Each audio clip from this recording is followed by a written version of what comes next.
Um bom dia a todos, salve Maria. O meu nome é Adriano, eu sou católico e ao tomar conhecimento do vídeo Bíblia Católica ou Protestante do arqueólogo Rodrigo Silva, disponibilizado em agosto de 2021, me senti no dever de refutar os erros e acusações promovidos contra a Igreja Católica, contra a nossa Bíblia e contra a imagem de nosso querido São Jerônimo, responsável pela elaboração da Vulgata, a primeira Bíblia em latim.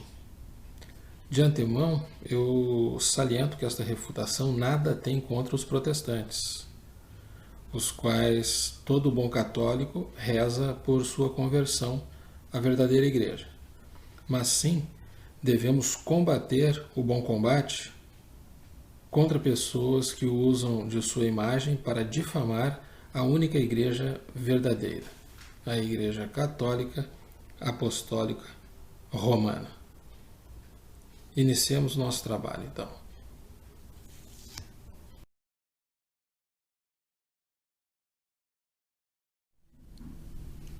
Inicialmente, teceremos algumas informações sobre como será realizada a refutação.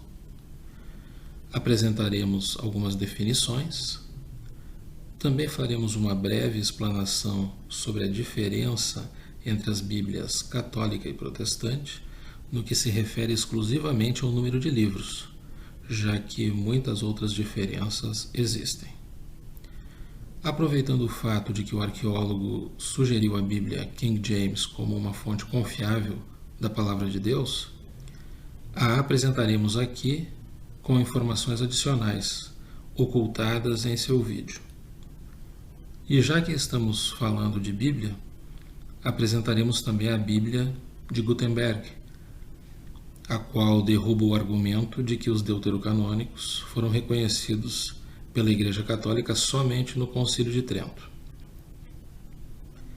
Em seguida, trataremos do cânon hebraico e confirmaremos que, muito ao contrário do que é dito pelo arqueólogo, este cânon somente se consolidou no final do primeiro século depois de Cristo, enquanto que o cânon grego, da Septuaginta, já possuía os deuterocanônicos há pelo menos 2 séculos. De posse destas informações, passaremos a analisar as atas dos concílios de Roma, Hipona e Cartago e seus cânons, para verificar se estas atas realmente são dúbias ou duvidosas, como dito pelo arqueólogo. Mas nós não nos contentaremos somente com isto. Nós trataremos também de provas adicionais da inspiração divina dos deuterocanônicos, provas históricas e do mundo das artes também. Veremos que os apóstolos a utilizaram e que o cânon de Muratori e as artes das catacumbas de Roma confirmam que a Igreja primitiva os considerava inspirados. Para consolidar este trabalho, apresentaremos também escritos da própria literatura protestante confirmando esta canonicidade. Ao final, faremos uma defesa da honra do nosso querido São Jerônimo, cuja obra é tão atacada e erroneamente utilizada pelos protestantes para denegrirem os deuterocanônicos. Encerraremos apresentando os reais motivos da rejeição destes livros, as quais estão intimamente ligadas com a personalidade de Lutero, seus objetivos políticos e com as mensagens contidas nestes evangelhos.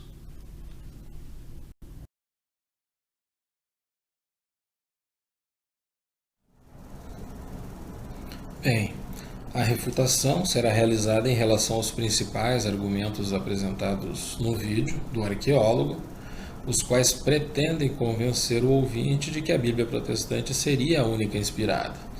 E também pretendo realizar uma defesa da honra do querido São Jerônimo, um fervoroso santo católico injustamente usado pelos protestantes para atacarem a canonicidade dos livros da única e verdadeira Bíblia, a Bíblia da Igreja Católica Apostólica Romana.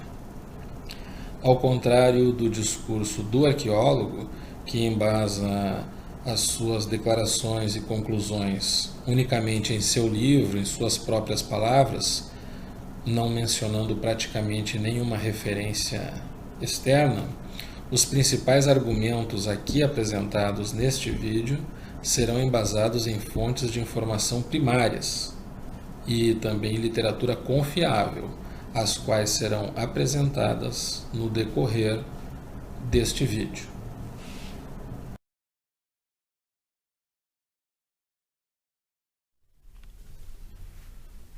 Então, de forma a facilitar a nossa compreensão do trabalho que será apresentado, nós temos algumas definições, que são definições da Igreja Católica. Primeiramente, nós temos a expressão cânon, que nada mais é do que a lista dos livros considerados reguladores da fé e inspirados.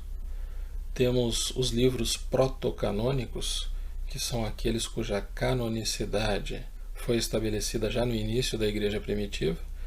São os 39 livros comuns do Antigo Testamento nas Bíblias protestante e católica. Temos os livros deuterocanônicos, que são aqueles cuja canonicidade foi estabelecida em um momento posterior aos protocanônicos, após inúmeros embates e disputas teológicas entre os grandes teólogos do magistério da Igreja. Neste caso, há livros tanto do Antigo quanto do Novo Testamento.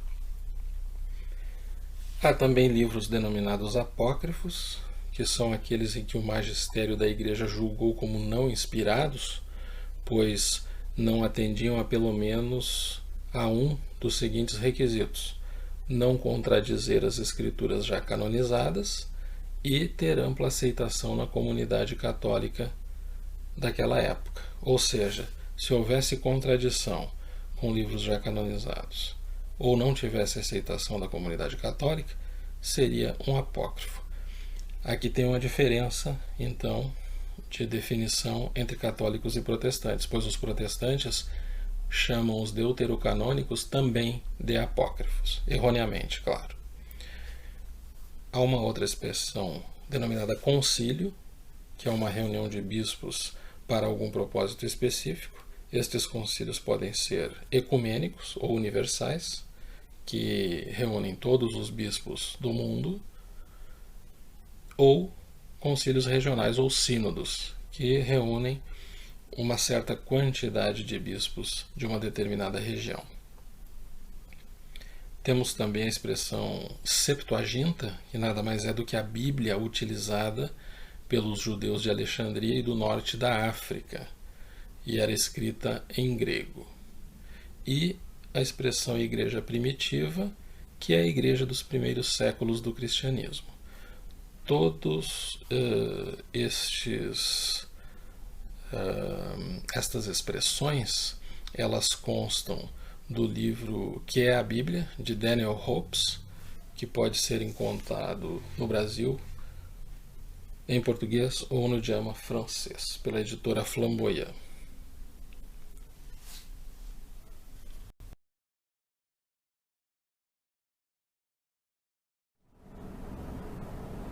Bem, nesta figura nós podemos ver claramente um comparativo entre os livros do Antigo e do Novo Testamento nas Bíblias católica e protestante.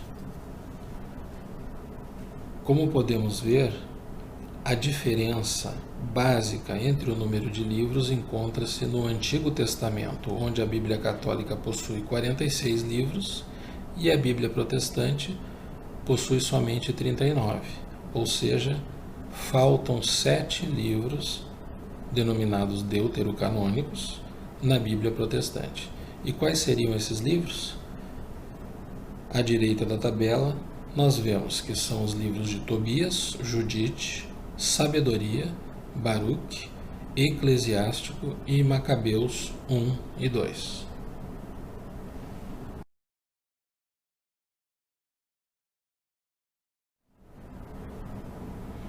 Bem, neste slide nós temos à esquerda uma imagem da Bíblia King James, mencionada pelo Sr. Rodrigo Silva como sendo uma Bíblia muito boa, uma Bíblia adequada para a leitura na atualidade. E à direita nós temos uma imagem do seu índice, no qual nós podemos ver alguns detalhes ali, como os livros contidos nesta Bíblia. Esta é a edição primeira da Bíblia, datada de 1611, e eu trouxe esta imagem para despertar no ouvinte o fato de que ela foi indicada como uma boa fonte de leitura, no entanto, não foi informado que esta mesma Bíblia, de 1611 a 1885, ou seja, por 274 anos, ela conteve os evangelhos deuterocanônicos, que estão grifados aqui por essa linha pontilhada vermelha na direita. Ou seja, se apresenta aquilo que se quer salientar, no entanto, se esconde um fato muito importante, que é o seguinte: nem Lutero ousou excluir os deuterocanônicos permanentemente da Bíblia protestante. Eles sempre existiram, e esta aqui é uma prova, já que grandes defensores do cristianismo, como Santo Agostinho e Orígenes, por exemplo, os defendiam como livros inspirados. Somente em 1825 foi que o Comitê Britânico da Sociedade Bíblica Estrangeira os removeu da Bíblia King James. Então, é importante que vocês verifiquem, avaliem este fato. Alguns dados são apresentados, outros são omitidos. E isto nós vamos ver que ocorre em muitas outras informações ao longo do vídeo.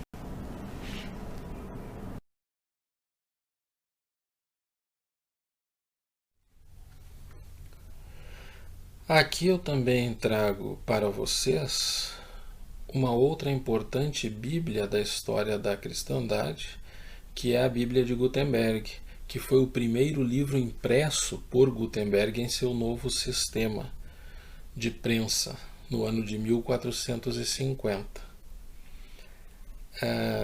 Eu trouxe este livro para refutar a declaração do arqueólogo de que o cânon católico somente foi oficializado no Concílio de Trento de 1545.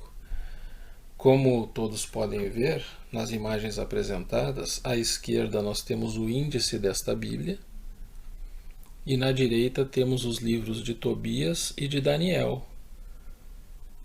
Estes dois livros são deuterocanônicos e, como se pode ver pelo índice, todos os deuterocanônicos constam desta Bíblia. Então, 90 anos antes da realização do Concílio de Trento, nós já temos o cânon oficial da Bíblia expresso em uma Bíblia alemã, o que torna pó a argumentação do arqueólogo. Mais uma vez, as suas ideias não se sustentam nem por um minuto quando nós vamos nas fontes primárias e quando examinamos a realidade da história.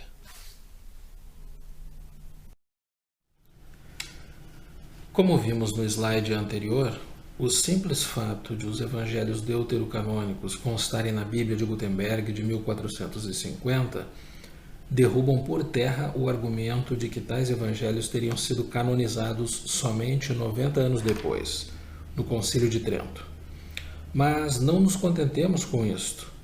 Voltemos também alguns séculos na história e constatemos também que o cânon hebraico, muito diferentemente do que afirma o arqueólogo, nunca teve um consenso.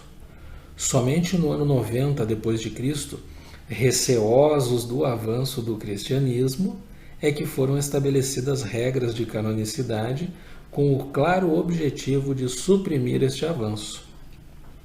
Regras estas que são somente de cunho nacionalista dos judeus da Palestina e não têm base teológica alguma.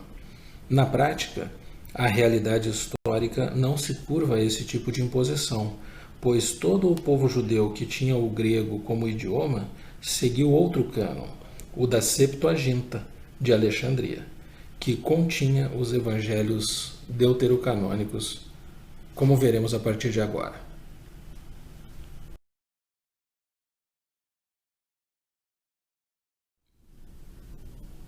Com relação ao cânon hebraico, o Sr. Rodrigo Silva faz a seguinte declaração em seu vídeo: a Bíblia hebraica não continha estes livros extras, o que é confirmado por Flávio Joséfo e Filo de Alexandria. Não se sabe o motivo pelo qual os judeus de Alexandria adicionaram os 7 livros à Septuaginta. Bem, nesta declaração, o arqueólogo comete ao menos 3 erros, os quais nós vamos refutar um a um a partir de agora. Primeiramente, devemos saber que os diferentes grupos judaicos da época continham cânones diferentes.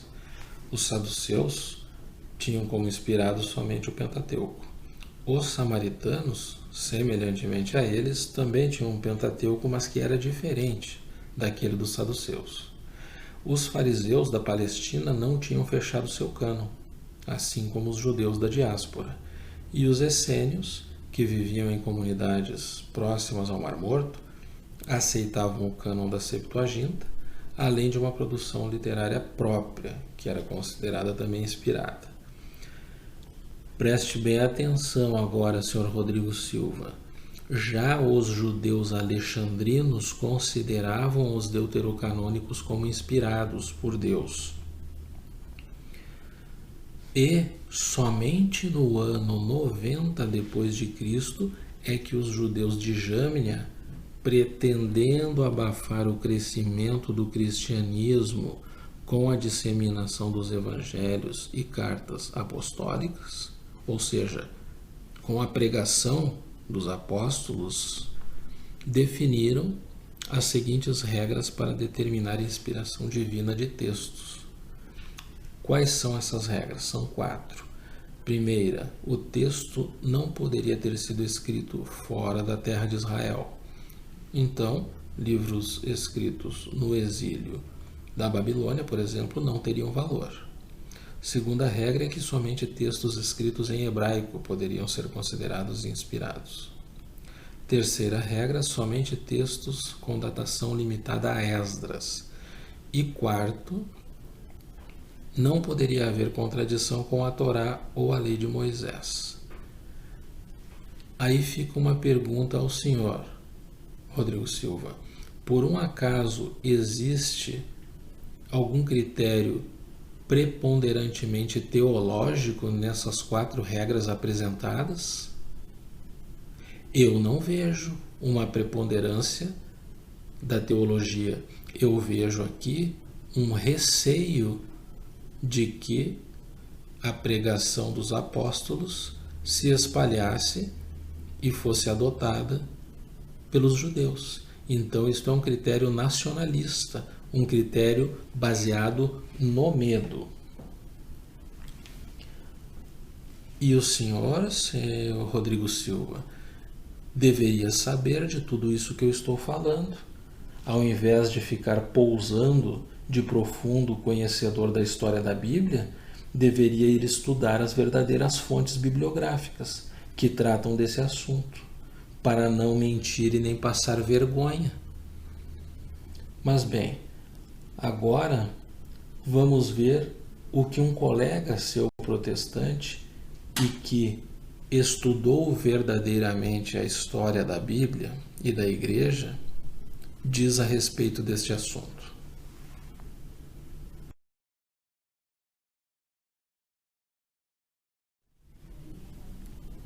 Conforme dito no slide anterior, eu trago aqui para vocês o que foi escrito por protestantes que verdadeiramente se preocuparam em buscar a verdade relativa à Septuaginta nas fontes históricas.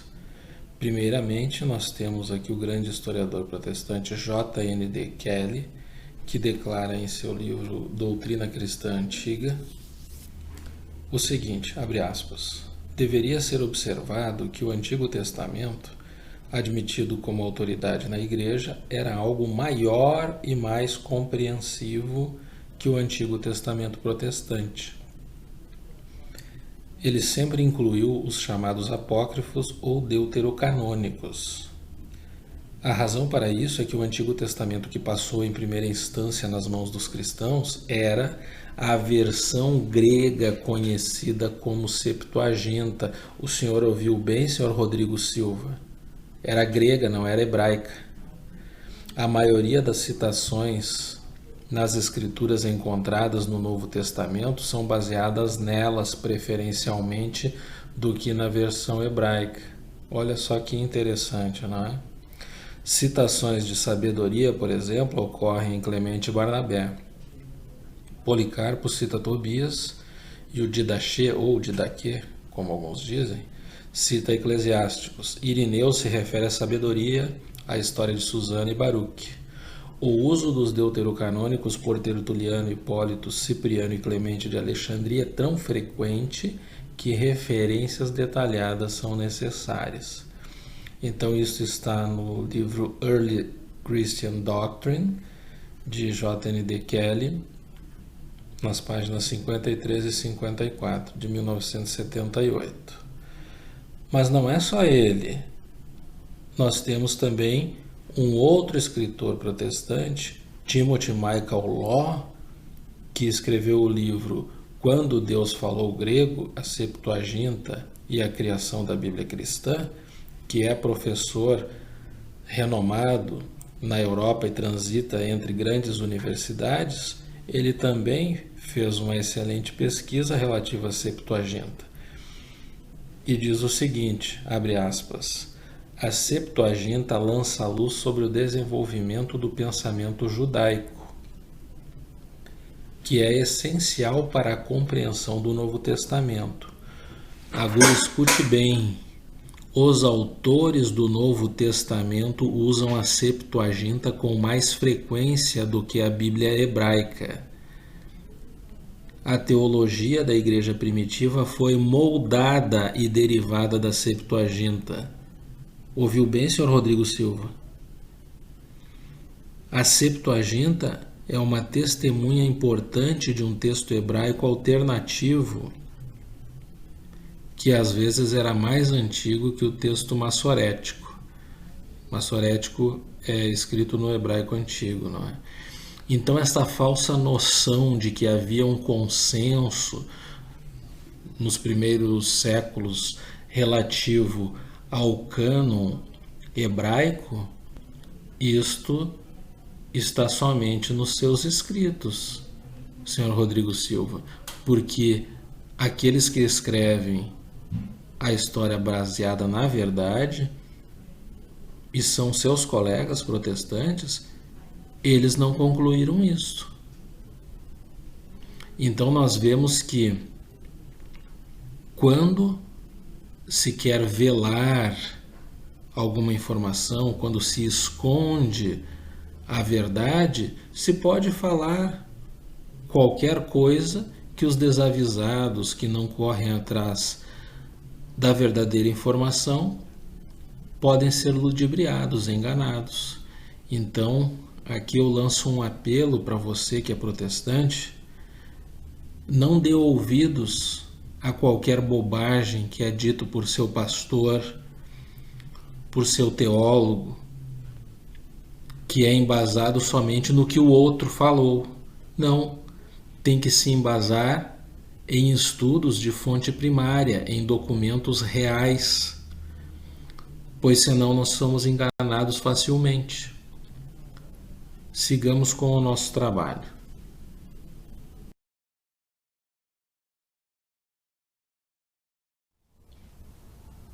Bem, seguindo nesta defesa do Timothy Michael Law sobre a Septuaginta, vale ressaltar que Cristo e os apóstolos citavam o Antigo Testamento usando justamente a Septuaginta, mesmo quando ela diferia do texto hebraico.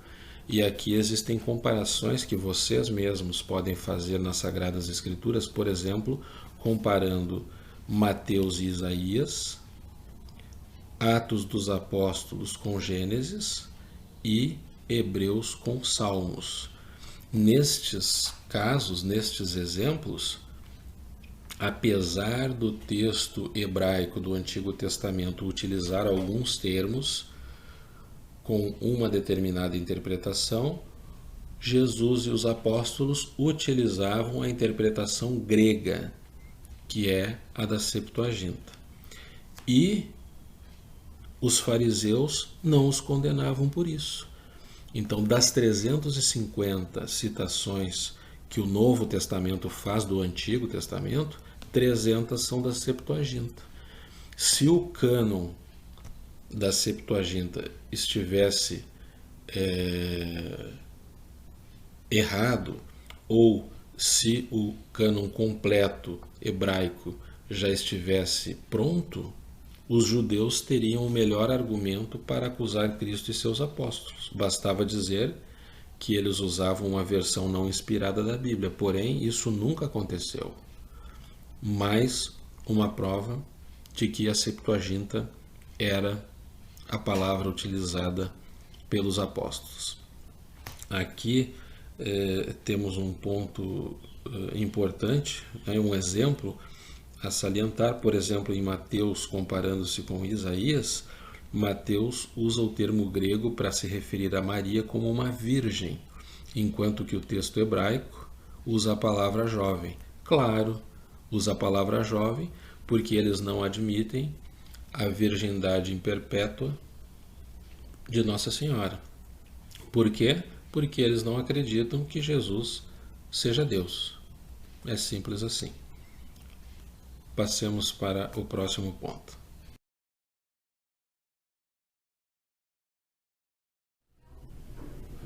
Em relação à segunda declaração de que Flávio Joséfo não defenderia os deuterocanônicos, essa declaração não tem valor algum, porque a lista dele, apesar de não conter os deuterocanônicos em 95 depois de Cristo, mesmo assim, em seus trabalhos, ele tem citações de Macabeus 1, Esdras 1 e suplementos de Esther. Então, o que adianta apresentar um fato destes, sendo que o homem citava frequentemente os evangelhos deuterocanônicos em seus próprios escritos? Então, realmente não há condições de defender esta tese. Mas eu trago aqui também mais meia dúzia de importantes homens e teólogos da época que defendiam também os deuterocanônicos. Nós temos, por exemplo, o próprio livro da Didaquê, escrito no século I, que trata do catecismo cristão. Esse livro cita Eclesiástico, por exemplo. São Irineu, bispo, teólogo e escritor, doutor da Igreja, cita Baruque. Policarpo, que foi bispo de Esmirna, citava Tobias. Hipólito, que foi um teólogo romano, fez comentários sobre Daniel. Já Cipriano, bispo africano, também citava Daniel. E Santo Agostinho, então, nem se fala, né? Era um dos maiores defensores dos deuterocanônicos na história da Igreja, tendo inclusive questionado muito dos posicionamentos do próprio São Jerônimo. Veja que beleza, meus amigos, na Igreja Católica, como as coisas acontecem. Dois homens santos, de grande santidade, defendendo cada um de sua forma as suas ideias, e ao final das contas se chegou a uma conclusão de que os deuterocanônicos realmente eram inspirados. Vemos que a luz do Espírito Santo iluminando as mentes desses homens, que apesar de santos tinham dúvidas, tinham dificuldades, inclusive, na interpretação de algumas passagens, ao longo do tempo lhes deu discernimento e eles chegaram a esta conclusão. Então, isto também põe em luz para que cada protestante analise esse fato. Imagine homens de um grau de conhecimento, de sabedoria, de santidade desta magnitude tinham suas dúvidas e contestavam os escritos uns dos outros. Imagine na atualidade como nós podemos, nós sozinhos, pegarmos uma Bíblia e sairmos interpretando o que lá está escrito. Isso é impossível. Aí está o magistério da Igreja, para que esta interpretação das Sagradas Escrituras, que foi consolidada ao longo dos séculos, sirva de guia, de farol, para que nós não nos perdamos ao interpretar aquela palavra de Deus. Mais um exemplo aqui da importância da Igreja Católica na condução da santificação do ser humano.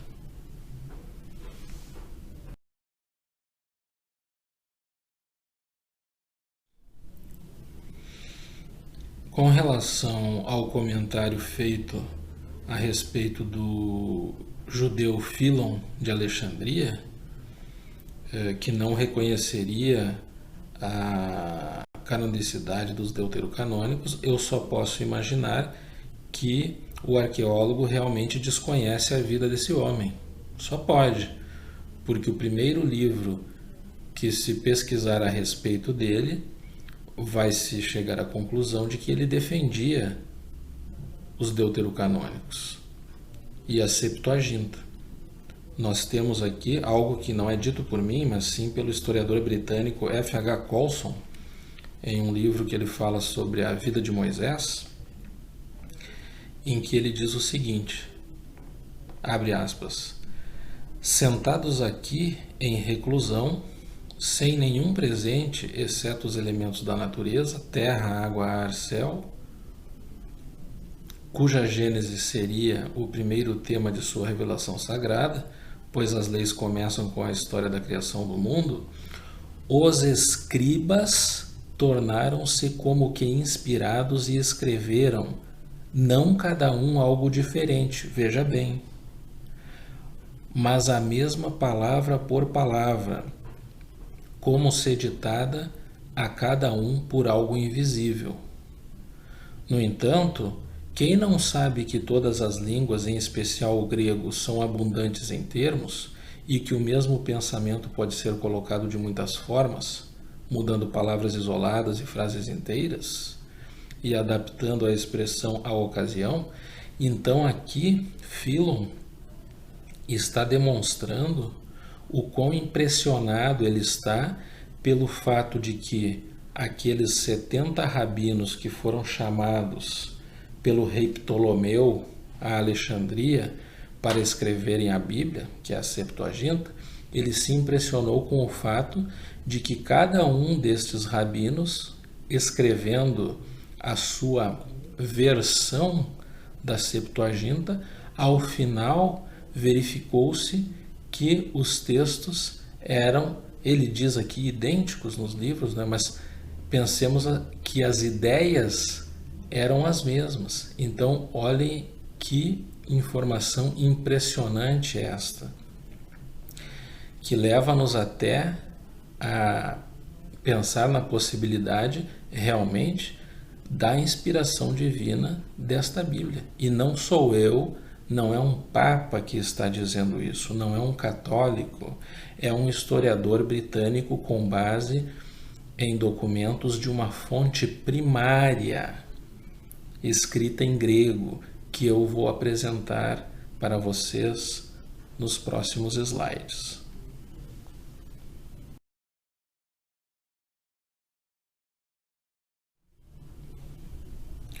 Eu trago aqui então para vocês, conforme dito no slide anterior, as páginas 466 e 467 deste importante livro de F.H. Colson sobre a vida de Moisés, onde aquela tradução apresentada em português está aqui no idioma grego, que é a imagem da esquerda, e sua tradução para o inglês na imagem à direita.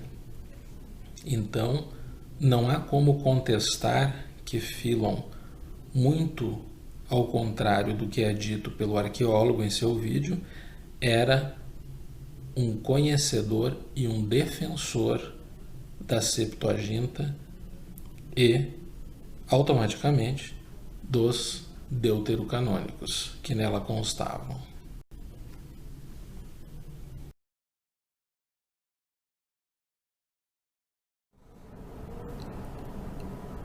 Também em certo momento de seu vídeo, o arqueólogo menciona que o monge franciscano Guilherme de Ockham defenderia a exclusão dos livros deuterocanônicos das Sagradas Escrituras. Então, vamos ver o que a história e os fatos mencionam a respeito deste homem. Nós temos, por exemplo, o escritor Friedrich Heer, em seu livro História Intelectual da Europa, na página 131, nos informando o seguinte a respeito dele. As heresias franciscanas denominadas espiritualistas originaram-se com Ockham, o qual foi um dos diretores espirituais de Lutero. Saliento, diretores espirituais de Lutero. Ou seja, o homem foi um herege, assim como seu discípulo. Por este fato, simplesmente, já deveríamos ter como regra que o que ele falou é bobagem. Mas sigamos verificando o que seria o nominalismo. Talvez tenha algo de bom no que ele falou, não é? Vamos ver o que há lá no site da Universidade de Stanford, que trata a respeito de Platão e temas filosóficos, o que fala sobre o nominalismo. O nominalismo propunha uma espécie de antirrealismo, negando a existência e, portanto, a realidade dos universais e dos objetos abstratos. Ou seja, se prega o antirrealismo é contra a realidade, esta realidade que foi criada por Deus. Vamos ver ainda o que Friedrich Heer fala no seu livro, logo adiante, na página 167. Com efeito, o pensamento de Ockham criou um afastamento intransponível entre Deus e o homem. Não haveria uma natureza humana, aquele conceito universal tomista anteriormente aceito como o homem sendo imagem e semelhança de Deus, mas sim haveria uma natureza individual relacionada a cada ser separadamente. Ou seja, caros amigos, este homem, este tipo de pensamento é que veio a formar as ideias de homens como Hegel, Kant e Nietzsche.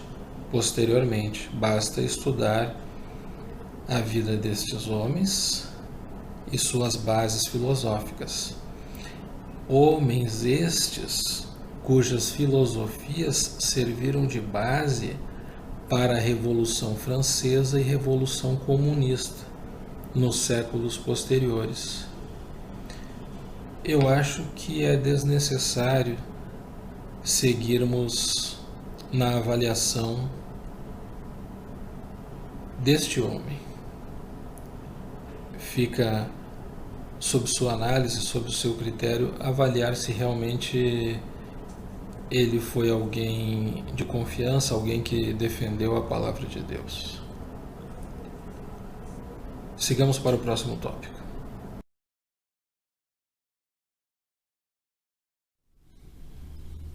Até o momento, derrubamos por terra as alegações do Sr. Rodrigo Silva de que o cânon hebraico estaria definido no século que antecedeu o nascimento de Cristo, e também o fato de que Fílon de Alexandria e Flávio Joséfo seriam contrários aos evangelhos deuterocanônicos. Pois bem, também analisaremos agora uma outra declaração sua relativa aos primeiros concílios da Igreja e aos deuterocanônicos. Sua declaração é a seguinte: os cânones destes concílios são dúbios, ou seja, duvidosos, quanto ao reconhecimento destes livros, e não foram concílios internacionais. Provavelmente ele queira dizer concílios ecumênicos, com a participação de todos os bispos. Pois bem, vamos verificar então se existe alguma dúvida, algo dúbio nas atas destes concílios, que nós trataremos um a um a partir de agora.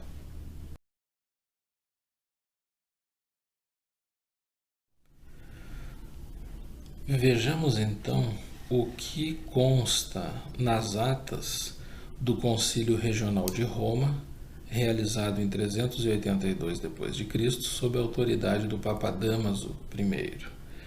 Este material consta do Denzinger da Igreja Católica, em latim, que é um documento muito importante da Igreja que regra uma série de definições e contém também os registros históricos dos concílios da Igreja Católica.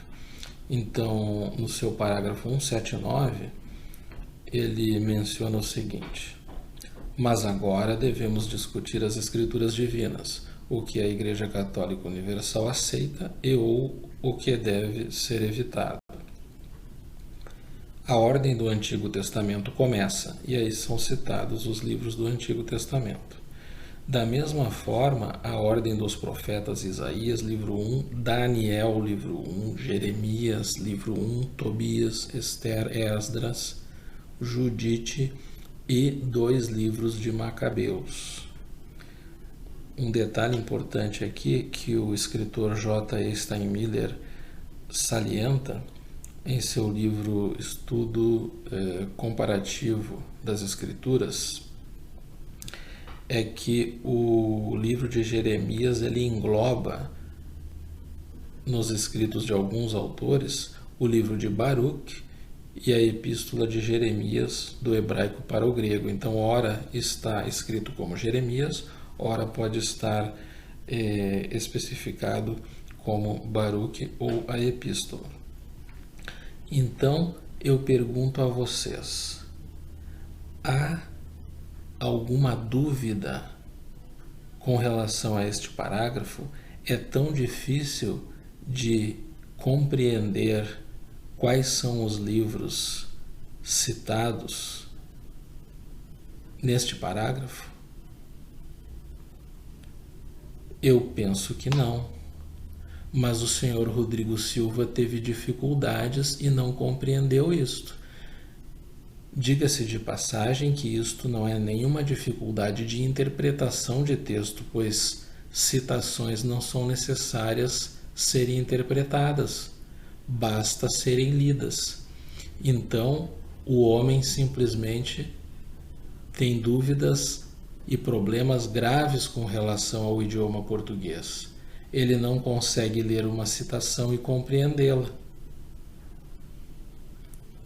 Passemos então para os concílios seguintes para verificarmos se nestes outros pode haver algo dúbio com relação aos deuterocanônicos.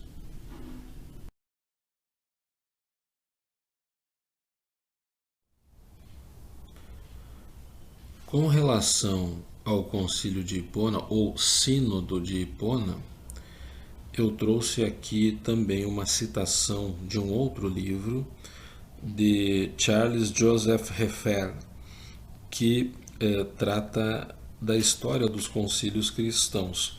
Por que eu trouxe essa citação?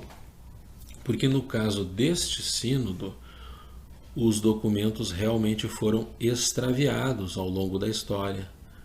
Não se encontram mais esses livros. Porém, isto não é motivo para nós duvidarmos de sua ocorrência, muito menos das declarações e das confirmações que foram realizadas nesse encontro de bispos. Tanto que no concílio seguinte, que será o de Cartago, os bispos que participaram do sínodo de Hipona encaminharam uma carta para realmente enfatizar, deixar claro aquilo que no sínodo de Hipona foi tratado. Então, nós temos logo no início do slide o texto constante nesse livro de Charles Heffer, que eu digo agora. De considerável maior importância foi o grande sínodo africano que ocorreu em 393 d.C., na cidade de Hipona. Os atos completos desse concílio foram perdidos, mas para o terceiro sínodo de Cartago, que ocorreria em 397, os bispos da província de Bizacene encaminharam documentos e uma carta ao arcebispo Aurelius de Cartago, contendo um resumo dos cânons definidos em Hipona, expressando o desejo de sua renovação. Os cânones foram divididos em duas séries, sendo que na segunda série deste cânon está definido que, e mais uma vez nós temos elencados todos os documentos deuterocanônicos. E ao final é muito importante deixarmos claro que no concílio eles acresceram a seguinte informação: que a igreja no exterior deve ser consultada sobre a confirmação deste cânon. Então nós vemos aqui uma prova da completa submissão dos bispos do norte da África, não é? Que é aquela região de Cartago e Hipona, ao Papa da época. Muito ao contrário do que nós vemos hoje dito pelos protestantes, não é? Tentando tirar os méritos deste concílio. Não, foi um concílio que reuniu todos os bispos daquela região norte da África. Eles chegaram a uma determinação de que os deuterocanônicos eram inspirados, adotaram como tal esta declaração e encaminharam as atas para aprovação dos demais bispos e do Papa. Então, senhor Rodrigo Silva, na Igreja Católica funciona assim. Mesmo distantes, a submissão ao Papa, que é o representante na terra do poder de Deus, ele que possui as chaves do reino dos céus, sim, aqui funciona a hierarquia, muito ao contrário do que é na sua igreja. Ok? Então, nós temos aqui mais uma prova de que, mesmo com a documentação perdida, houve uma preocupação daqueles bispos em manterem a historicidade dos concílios e os seus registros. Agora passemos então para o Sínodo de Cartago.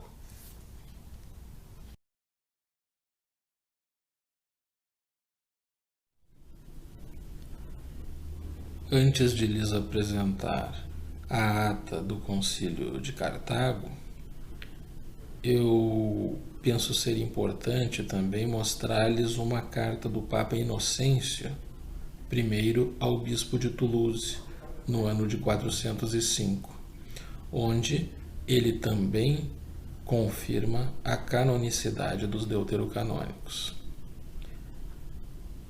Isto está disponível na internet para acesso a todo aquele que desejar ver a verdade a respeito da canonicidade destes livros. Agora passemos para o Sínodo de Cartago.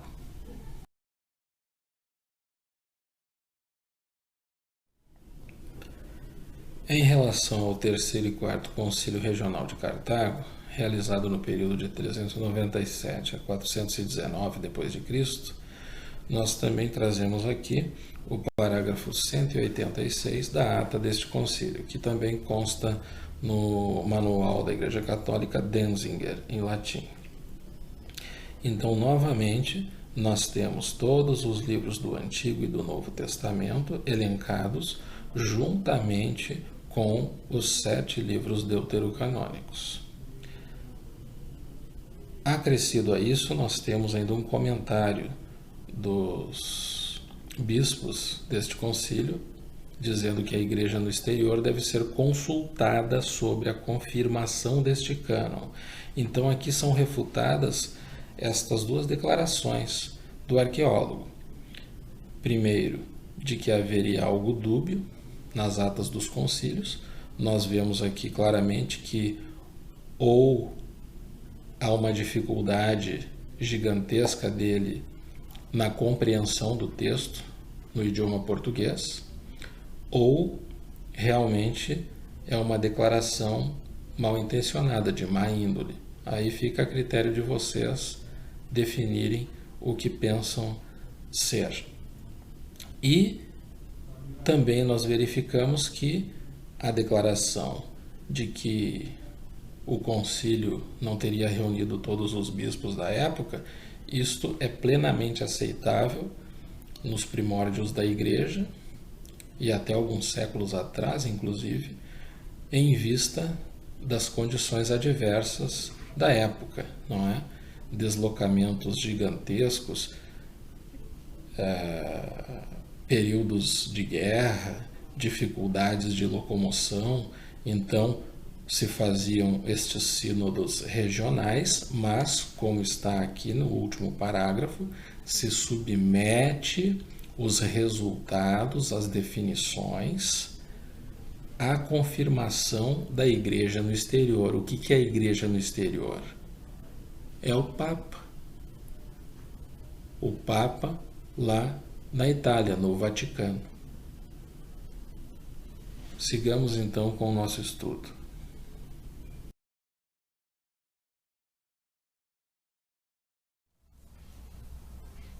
Dando seguimento à apresentação, nós veremos também que, além de todas estas provas dos cânons, dos concílios, dos grandes padres da Igreja, de teólogos, inclusive protestantes, defendendo os deuterocanônicos e a Septuaginta, nós temos também algumas provas adicionais históricas que confirmam a canonicidade destes documentos. Vamos a elas também.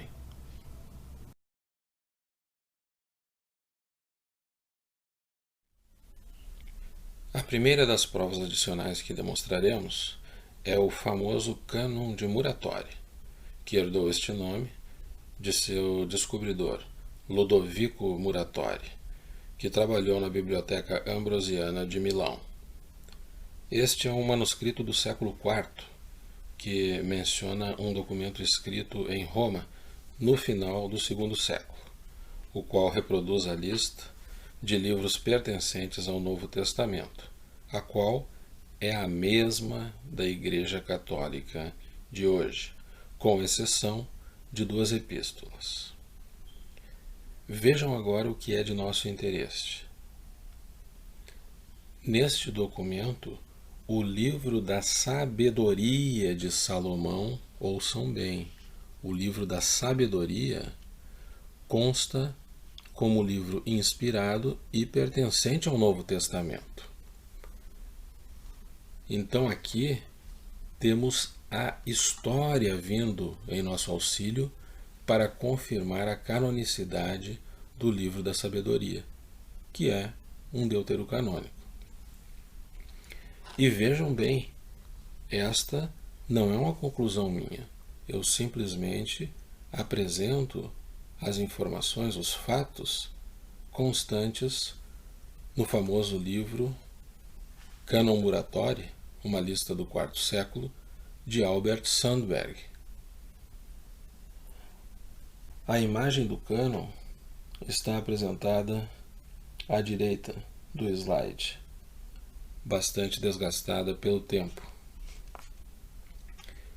Então, a arqueologia serve para isso, Sr. Rodrigo Silva. Usar estas provas materiais para compreender a história. Mas vejo que o senhor esqueceu disto. Mas não há problema. Esta informação deve servir para refrescar sua memória.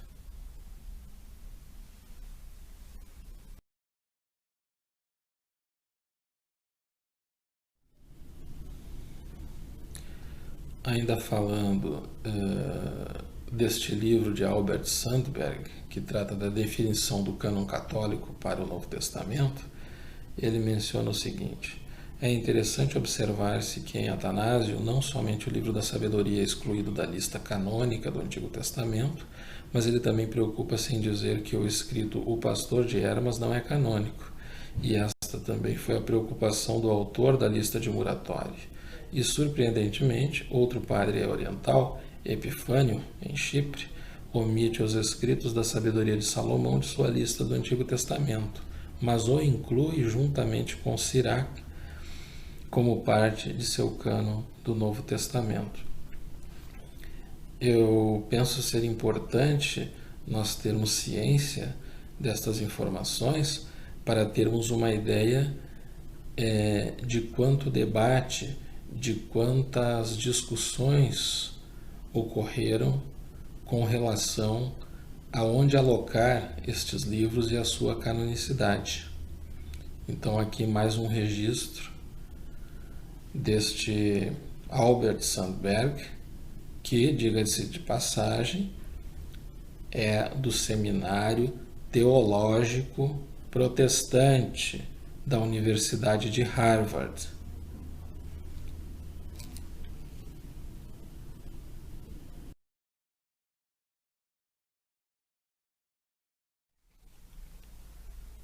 A canonicidade dos deuterocanônicos pode ser demonstrada por um outro caminho, o caminho das artes, por exemplo. As artes encontradas nas catacumbas da cidade de Roma demonstram isto. Para os que desconhecem, é importante salientar que as catacumbas romanas serviram de local de culto cristão durante o período histórico das perseguições romanas à igreja primitiva. Lá nas catacumbas estão representados personagens e histórias encontradas tanto nos evangelhos protocanônicos quanto nos deuterocanônicos, enquanto que nenhum registro artístico relativo aos apócrifos é encontrado. E eu saliento, meus amigos, nenhum registro dos apócrifos. Nós temos aqui neste slide, por exemplo, o episódio de 3 homens na fornalha do 3º século nas catacumbas Priscila e Daniel na cova dos leões do 3º século na catacumba da Via Anapo. Mas existem muitos outros episódios narrados, como por exemplo Tobias guiado pelo anjo, os 3 jovens na fornalha, que possui 17 pinturas e 25 esculturas, Susana entre os anciãos, 6 pinturas e 7 esculturas, Daniel a pronunciar a sentença contra os juízes e Daniel na cova dos leões, como dito, 30 pinturas e 30 esculturas. Então, meus amigos, a partir deste alinhamento entre o que é dito pelo magistério da Igreja em seus concílios, com as obras literárias de escritores católicos e protestantes e também com fatos históricos e o mundo das artes, nós podemos claramente confirmar que toda a busca sincera pela verdade, mais cedo ou mais tarde, vai encontrá-la. O que está sendo demonstrado nesse trabalho. Por outro lado, se não buscamos nem defendemos a verdade, nossos argumentos só se sustentam por meios artificiais, velando informações e fatos históricos. Porém, tais argumentos são destruídos e não subsistem à presença da verdade. Então, vocês não acham que estas informações deveriam estar na ponta da língua de quem estuda a arqueologia bíblica? Me parece que sim. Mas o arqueólogo prefere fazer acusações levianas sem provas ao magistério da Igreja, utilizando ainda a figura de São Jerônimo, nosso querido santo. Mas tudo bem, estamos corrigindo isto neste trabalho.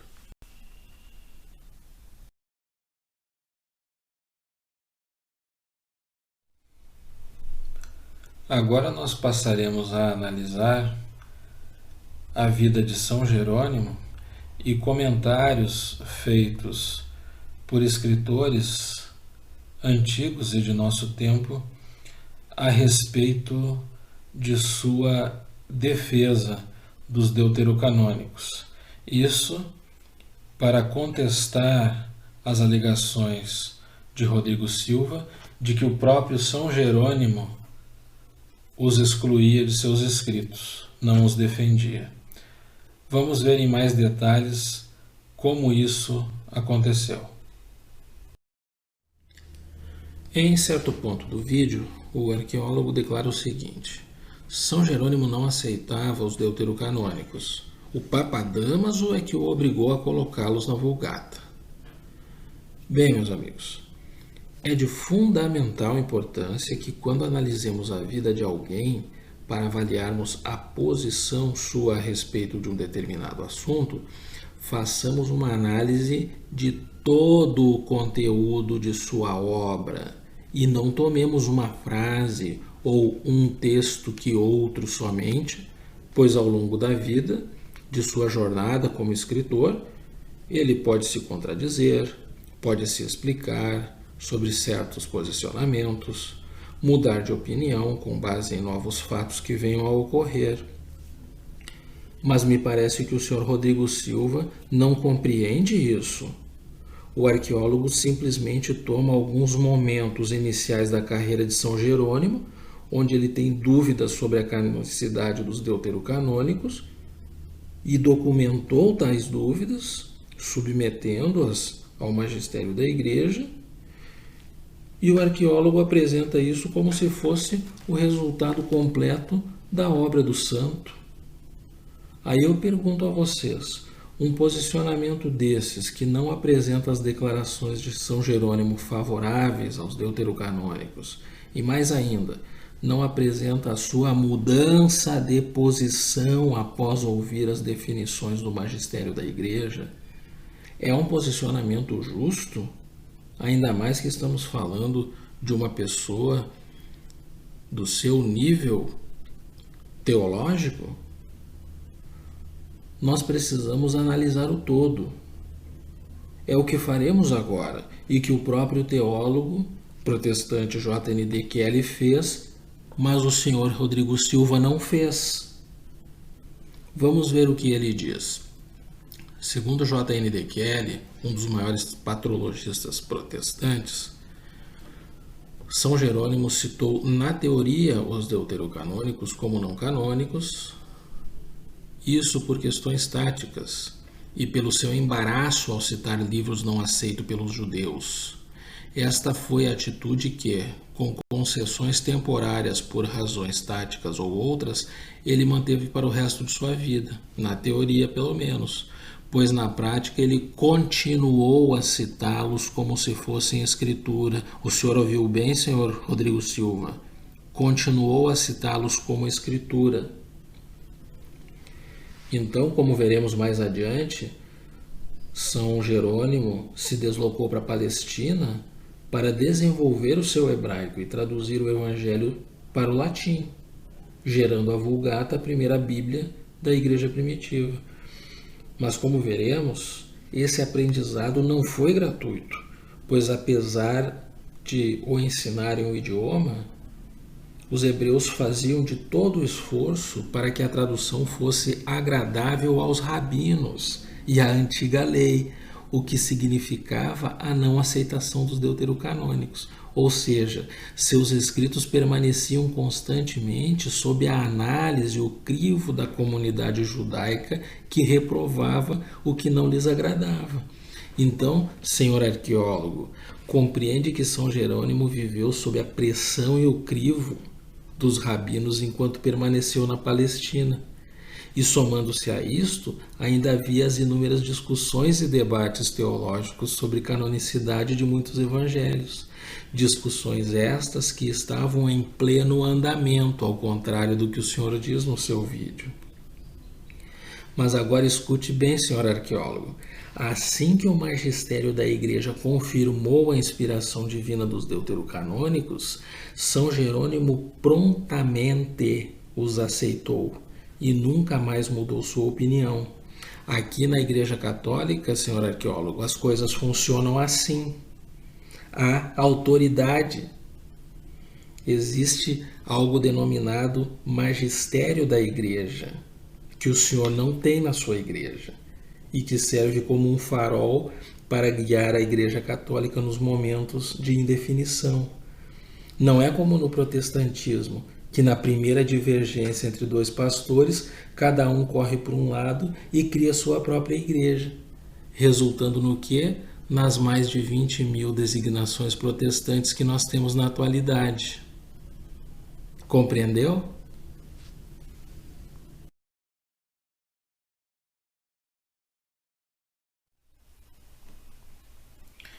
E aqui nós temos alguns exemplos desta batalha interna de São Jerônimo, quando da análise dos evangelhos deuterocanônicos. Por exemplo, o livro de Judite, assim que foi canonizado por uma promulgação do Concílio de Nicéia, ele o aceitou. Então, por exemplo, no prólogo do livro de Judite que ele escreveu, consta o seguinte: entre os hebreus, o livro de Judite é encontrado entre os hagiógrafos. No entanto, tendo sido escrito em língua caldeia, ele é contado entre as histórias, não era canônico.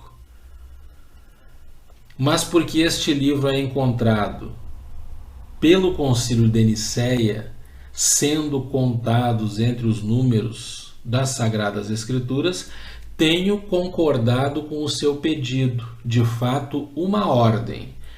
Então, aqui está não só a prova de sua canonicidade defendida pelo santo, mas a submissão deste ao Papa. Sigamos também com relação ao livro de Tobias, que ele fez um prefácio endereçado aos bispos Cromácio e Eliodoro. Ele escreve o seguinte: eu não deixo de admirar a constância de sua exigência, pois você pede que eu traga um livro escrito em caldeu para o latim, na verdade o livro de Tobias. Eu tenho feito o suficiente para atender o seu desejo, mas não pelo meu estudo, pois os hebreus repreendem-nos e nos imputam erro em traduzir isso para os ouvidos dos latinos, contrário ao seu cânone. Mas é melhor ser julgado pela opinião dos fariseus para desagradar e se submeter às ordens de bispos. Eu acho que não é necessário mencionar mais nada a respeito disso, não é?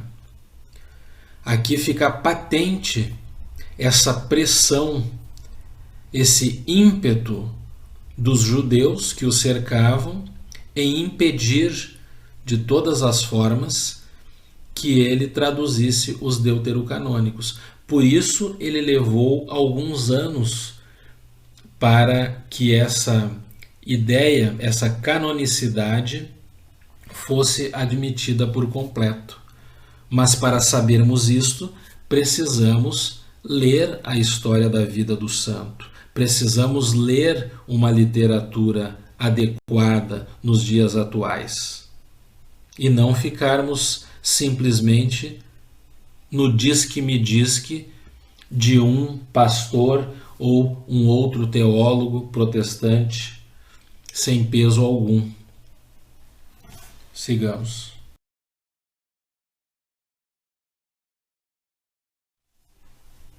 Bem, o próprio escritor Albert Sandberg, que tem inúmeros trabalhos relativos ao Antigo e ao Novo Testamento e que já foi mencionado nesta apresentação em slides anteriores, reforça que a queda da verdade hebraica traz consigo a queda da justificação protestante em Jerônimo. O que é essa verdade hebraica? Não é?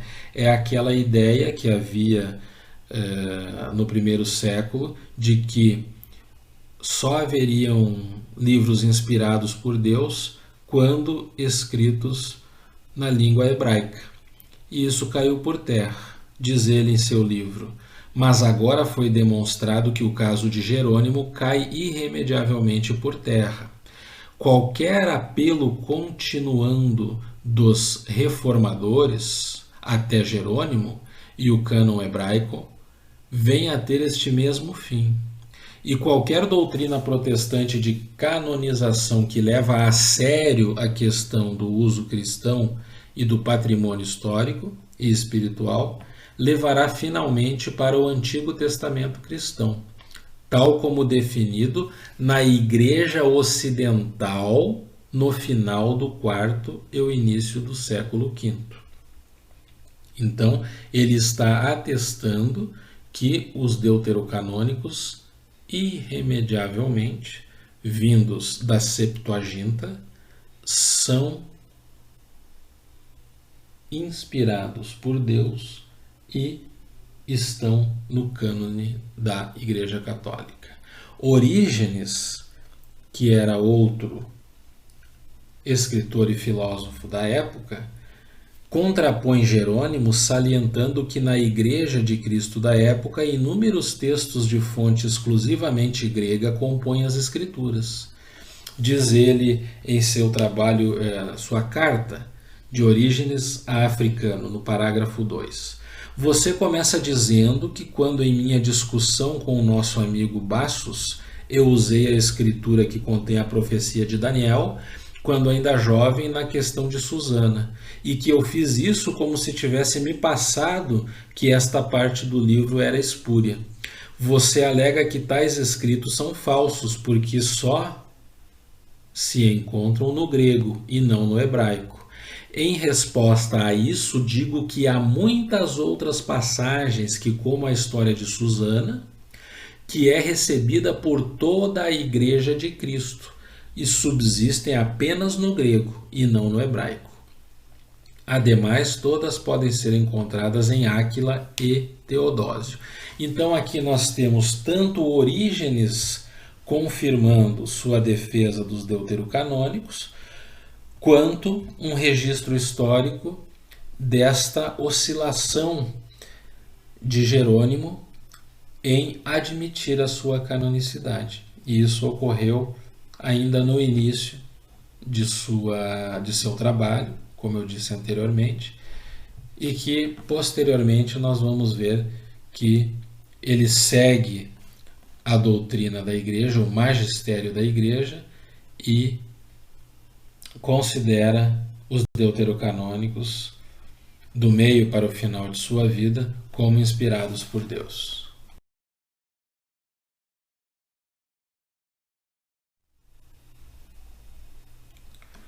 Esta figura apresentada aqui contém a cronologia das obras de São Jerônimo desde o ano de 374 depois de Cristo até 419. Isso pode ser visto na primeira coluna desta tabela apresentada. Logo a seguir nós temos o local onde ele se encontrava naquele momento em que publicou a obra, o nome da obra na terceira coluna e como esta obra citou os deuterocanônicos. Esta figura foi apresentada aqui, primeiro, para enumerar a grande quantidade de escritos deste homem, né, com relação aos escritos da Igreja Católica, a sua grande contribuição para a evangelização dos povos, não é? E, analisando a informação da última coluna, podemos ver que a partir do ano de 405, quando o Papa Inocêncio promulgou uma carta com a lista dos 73 livros canônicos, a partir dali, São Jerônimo não mais mencionou nenhum destes livros como não pertencentes ao cânon da Igreja. Ou seja, a partir de 405, ele segue a obediência do magistério da Igreja e considera os deuterocanônicos sempre como escrituras. Existe um caso apresentado aqui, por justiça temos que apresentá-lo, não é? Ao contrário do que outros fazem em seus vídeos. Em 407, partes de Daniel foram consideradas em seu trabalho, em seu comentário ao livro de Daniel, como não canônicas. Historicamente, isto pode ser também obtido no livro de Sandberg, que este caso provavelmente esteja relacionado com a distância geográfica entre o Papa e a localização de São Jerônimo na época, Belém. Ou seja, para que a informação desta carta chegasse até os ouvidos de Jerônimo, realmente na época eram meses, se não anos, não é, para um deslocamento naquelas longínquas regiões, é muito provável que ele já estivesse com os seus escritos finalizados ou até mesmo já tivesse publicado estes resultados. O fato é que de 410 em diante, todos os deuterocanônicos foram considerados escrituras.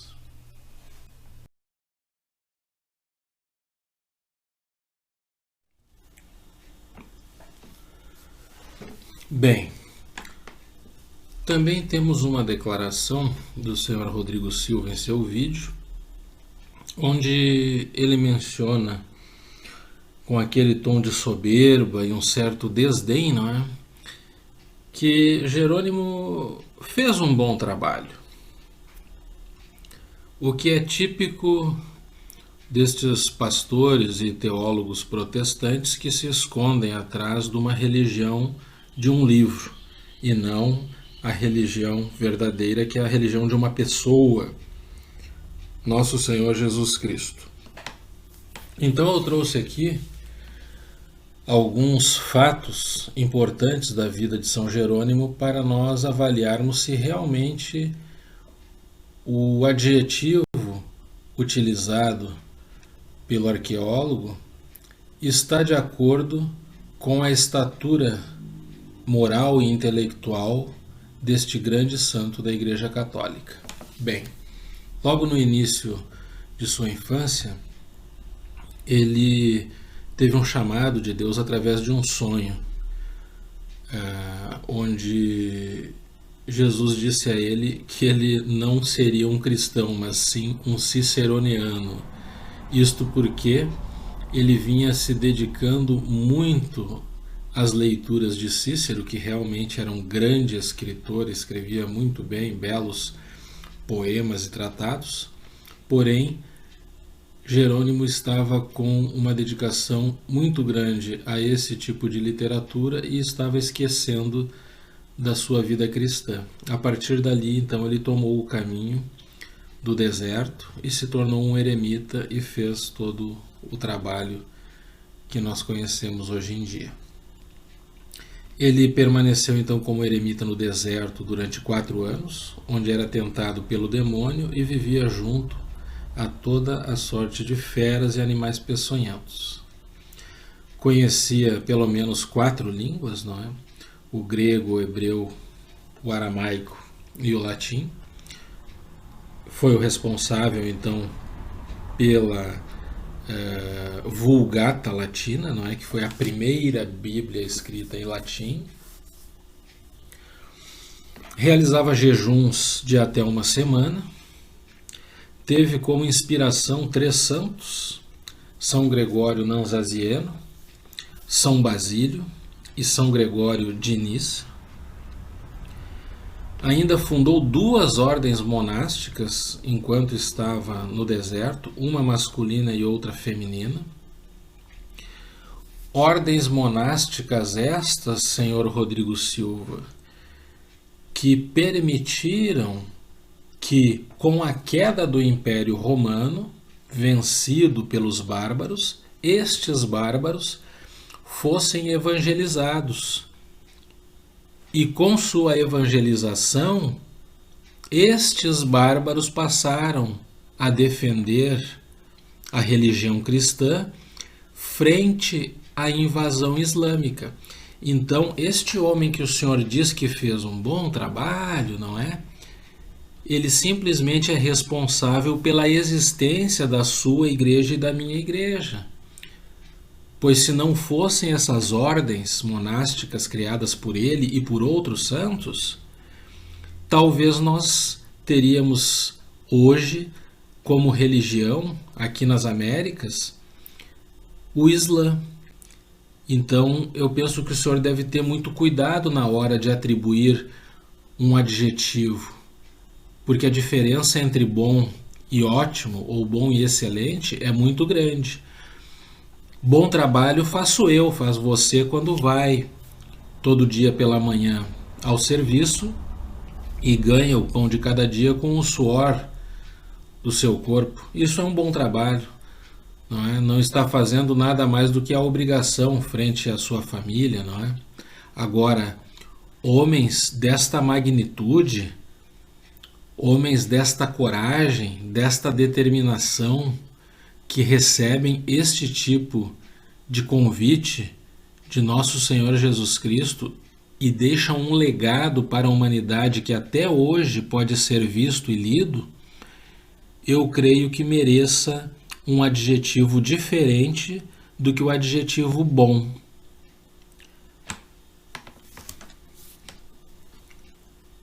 Pois muito bem, sigamos.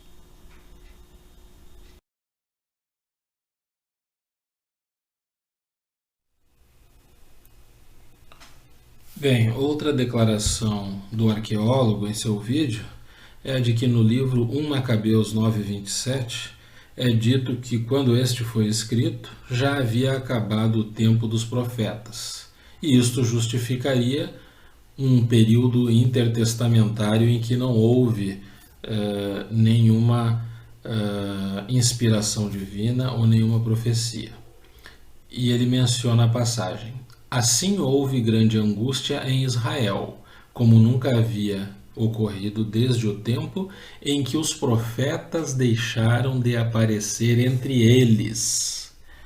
Aqui eu realmente não tenho como ajudar o senhor Rodrigo Silva com relação à justificativa de um erro tão básico de interpretação de texto. Realmente ele não sabe interpretar o que ele lê. Analisando esta passagem, nós podemos ver que o autor inspirado ele está simplesmente relembrando um tempo no passado em que não havia profetas. Nada ali sugere que não há profetas na época em que 1 Macabeus foi escrito. Isso é óbvio da leitura. Mas o homem não consegue perceber isso, e muito menos que a era profética havia cessado permanentemente. Vamos dar um exemplo. Se eu escrevo em 1800, a luz elétrica e a internet não existiam. Isso por acaso provaria que não tenho luz elétrica ou internet agora? É claro que não. Eu estou falando sobre o passado.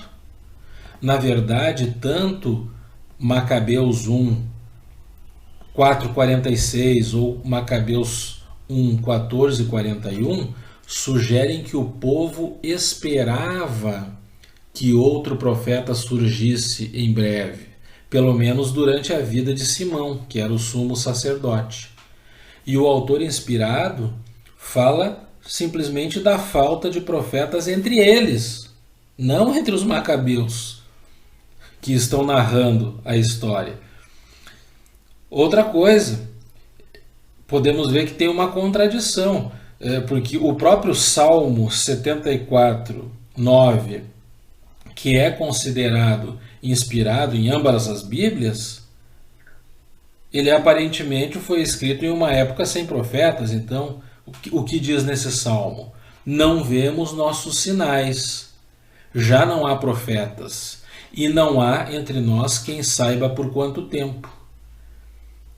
Então, como é que o salmo é aceito como inspirado e Macabeus não é aceito? É óbvio que isso é um erro. Erro de interpretação de texto básico.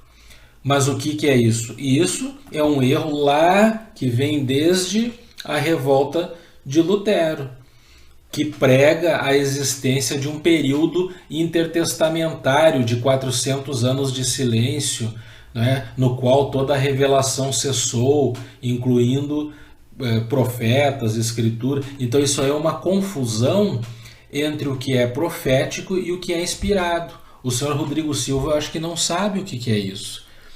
Porque nós podemos ter livros sagrados escritos por profetas, que são aqueles que recebem a inspiração divina e falam sobre tempos que virão, mas nós também temos gente que simplesmente é inspirada por Deus. Histórias que Deus queria que fossem escritas e inspirou alguma pessoa. Essa pessoa não precisa ser um profeta para escrever um livro considerado sagrado, inspirado, canônico. Então, assim, é uma sequência de erros básicos de português que, obviamente, a gente só pode atribuir a uma pessoa com dificuldades de leitura, de interpretação de texto, para não dizermos mal intencionada, não é? Sigamos.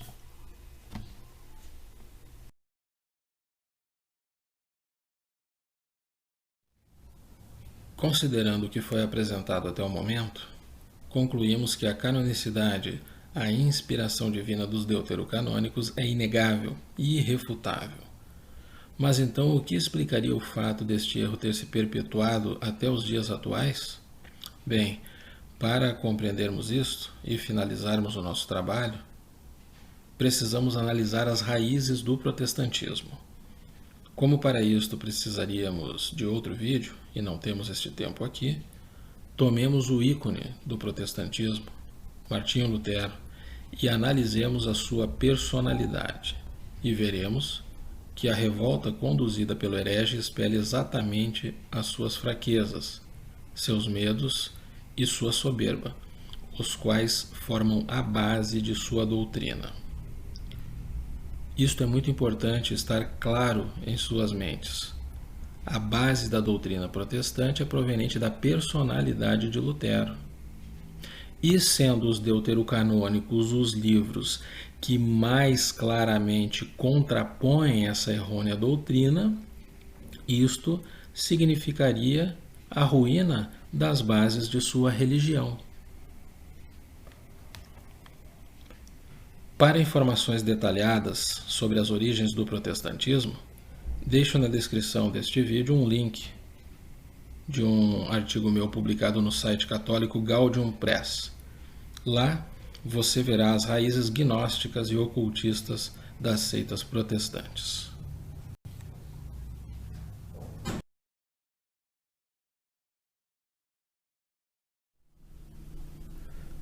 Ao lermos qualquer biografia confiável ou comentários sobre a personalidade de Lutero, inevitavelmente veremos que, apesar de certa inteligência e algum conhecimento de retórica, este homem teve sua vida marcada por seu oportunismo, sua mediocridade e excesso de escrúpulos e uma imensa soberba.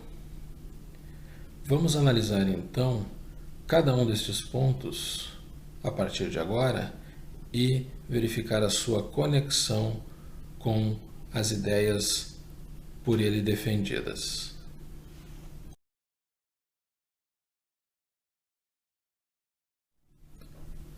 Com relação ao seu oportunismo, ele fica claramente expresso quando usou de sua revolta para fomentar conflitos entre os camponeses e o poder monárquico da época, com o claro objetivo político de estabelecer um Estado alemão independente. Não esqueçamos nunca que a sua revolta é que resultou no ideal nacionalista que tomou conta da Europa dali para frente. Enquanto isso, pergunto a vocês, o que faziam os verdadeiros homens piedosos e empenhados na reforma do clero, que sim, era necessária naquela época? Por acaso eles se revoltavam contra o Papa? Se revoltavam contra a hierarquia da Igreja? Muito pelo contrário. Eles davam exemplo de como uma verdadeira vida monástica deveria ser conduzida. Assim, agiram os grandes santos da Igreja, que salvaram o cristianismo nessa época, não pelo caminho da revolta, mas por seu exemplo e oração. Mantiveram a Igreja Católica de pé e ainda expurgaram os heréticos e suas errôneas doutrinas, o que inclui, é claro, a excomunhão de Lutero.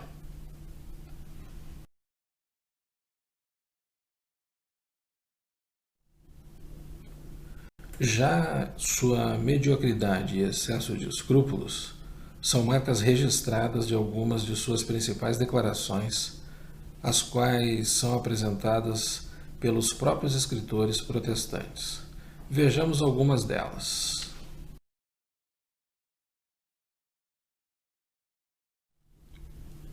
Vejamos então o quão saudável era a personalidade de Lutero ao analisarmos suas palavras, escritas pelos próprios protestantes.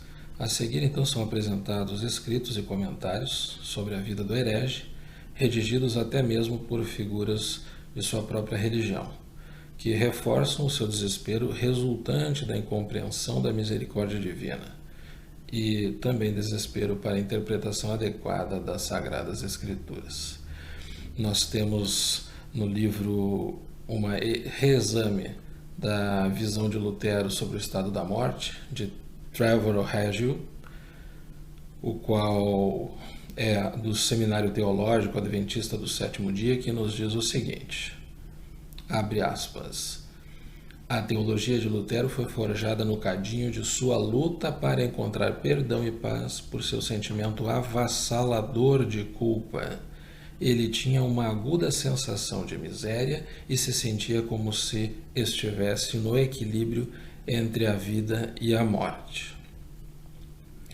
Temos também no livro Disputa contra a Teologia Escolástica, nos trabalhos sobre Lutero, número 31, de H.J. Green, a seguinte declaração de Lutero. A vontade humana é inata e inevitavelmente má e corrompida, e o desejo do mal é invencível.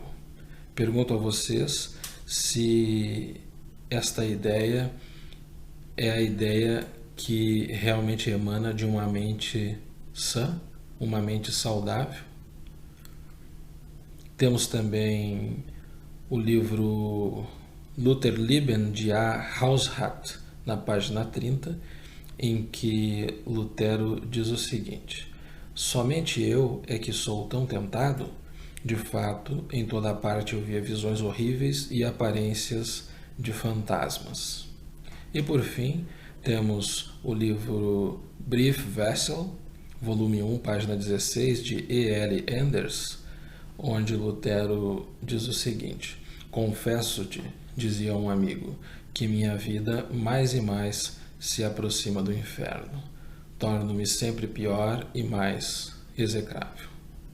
Todos esses escritos, como visto, não são provenientes de fonte católica. São do próprio protestantismo e estão disponíveis para consulta na internet.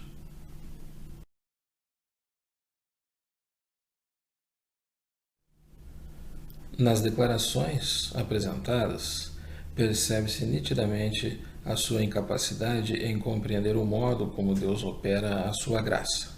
Todo católico da época, minimamente informado, conhecedor de sua religião, sabia que, apesar de nossas misérias e fraquezas, Deus concede a graça necessária e suficiente para que cada um enfrente e vença as dificuldades e desafios ao longo de sua vida. Mas o herege me parece que não sabia disso. Ele sempre pensava que estava prestes a ser consumido pelo fogo do inferno. E como ele resolveu isso? Como vocês acham? Com a doutrina sola fide, meu amigo. As boas obras que eu possa realizar nunca seriam suficientes para contentar aquele Deus punitivo, cheio de ira, criado em suas ideias doentias. A doutrina sola fide, significa só a fé, é que seria capaz de aplacar a ira deste Deus. Agora vocês entendem por que a Epístola de Tiago não está na Bíblia protestante? Relembremos o que é dito nesta epístola. Deus escolheu os pobres deste mundo para serem ricos na fé. A salvação é adquirida guardando-se toda a lei. Não é uma parte da lei, é toda a lei. A fé sem obras é morta, meus amigos. É Tiago quem diz isso. E o herege jogou fora. O que ele fez? Lutero chamou esta epístola de palha. Humilde ele, não é? O mesmo ocorre com os livros de Tobias e Eclesiástico, onde a justificação pelas obras é muito clara. Entendem por que esses livros não estão na sua Bíblia? Essa mesma incompreensão da misericórdia divina explica o não reconhecimento da existência do purgatório, obviamente, o qual encontramos em Baruque e Macabeus, onde a oração pelos mortos é ensinada. Analisemos bem, meus amigos, considerando, por exemplo, que o céu é um lugar de pleno bem, não há mal lá, presume-se que a alma daqueles que lá chegam é isenta de toda a mácula de mal, de pecado. Isso é óbvio, não é? Aí eu pergunto, quantos de nós partimos desta vida em tal condição? Acho que muito poucos, não é? Mas será que todos estes merecem ir para o inferno? Graças à misericórdia de Deus, não. Então deve haver um local de penitência para a nossa alma, capaz de livrá-la dessas manchas de pecado. São as penas temporais ensinadas desde sempre pela Igreja Católica, mas que Lutero rejeitou. E provavelmente você não conhece esse termo.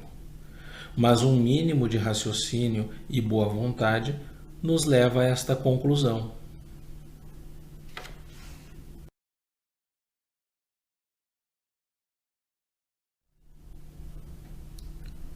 Bem, já falamos de seu oportunismo, sua mediocridade e excesso de escrúpulos, e agora, aproveitando a sua declaração contra a Epístola de Tiago, tratemos de sua soberba. Considerando-se que a soberba, que é um pecado capital, é o orgulho e o senso de superioridade desmedidos, não é difícil demonstrá-la em Lutero.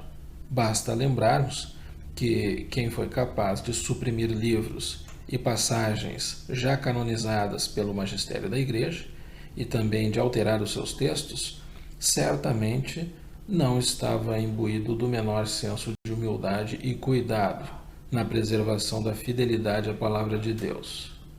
Aqui ficam algumas declarações de Lutero que atestam a sua soberba. Vamos a elas.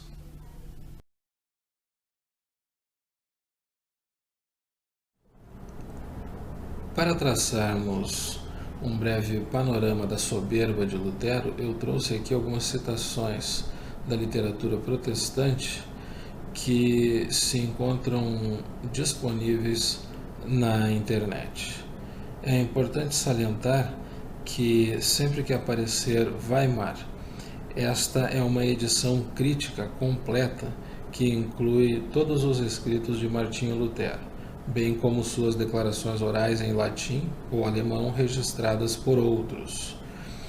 Ele foi iniciado em 1883, por ocasião do 400º aniversário de Lutero, e foi concluído em 2009. Tem 119 volumes e ele foi liderado como projeto por uma comissão formada pelo Ministério da Educação da Prússia. Vamos então às citações.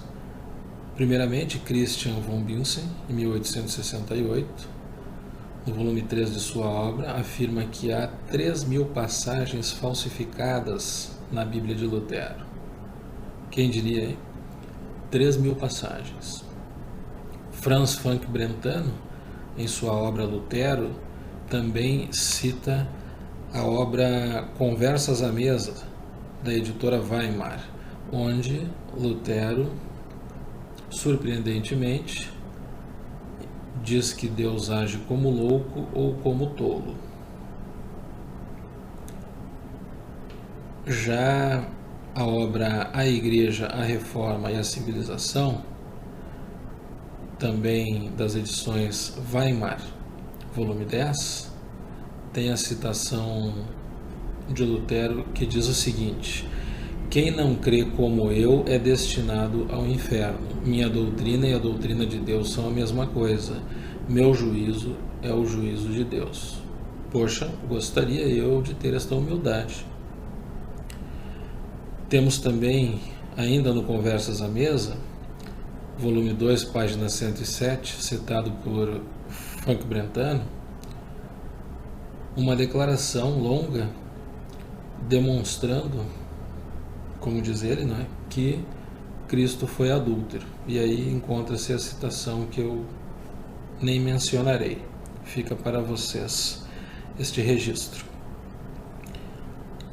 Ele também não poupa Moisés. Menciona aqui em um trabalho de Horbacher a respeito da história universal da Igreja Católica, em que ele trata de Lutero.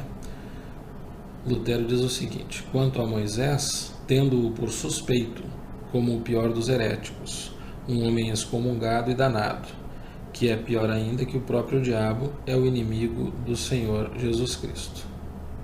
Então, como vemos, meus amigos, realmente a soberba dominava este homem. Poderíamos encerrar aqui então, né, confirmando essa temível característica do herege e confirmando, né, que a graça divina e a soberba se repelem. São características que não podem estar ambas de forma preponderante em uma só pessoa. Por quê? Busquemos a resposta a isso em Provérbios 3:34. Deus dá a sua graça aos humildes, mas resiste aos soberbos. Aqui, meus amigos, está claramente o motivo pelo qual Lutero nunca compreendeu a graça divina.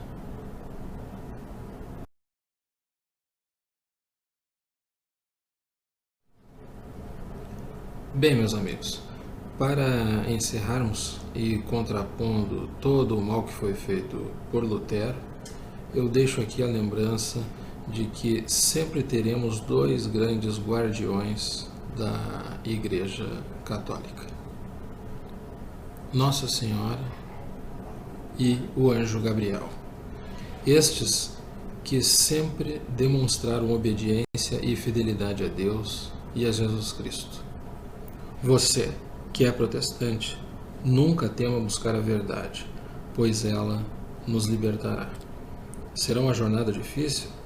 Certamente que não, pois temos a mãe de todas as mães e de todos nós ao nosso lado, e sabemos que uma mãe nunca nega um justo pedido de seu filho. Peça a ela. Salve Maria e um bom dia a todos. Fiquem com Deus.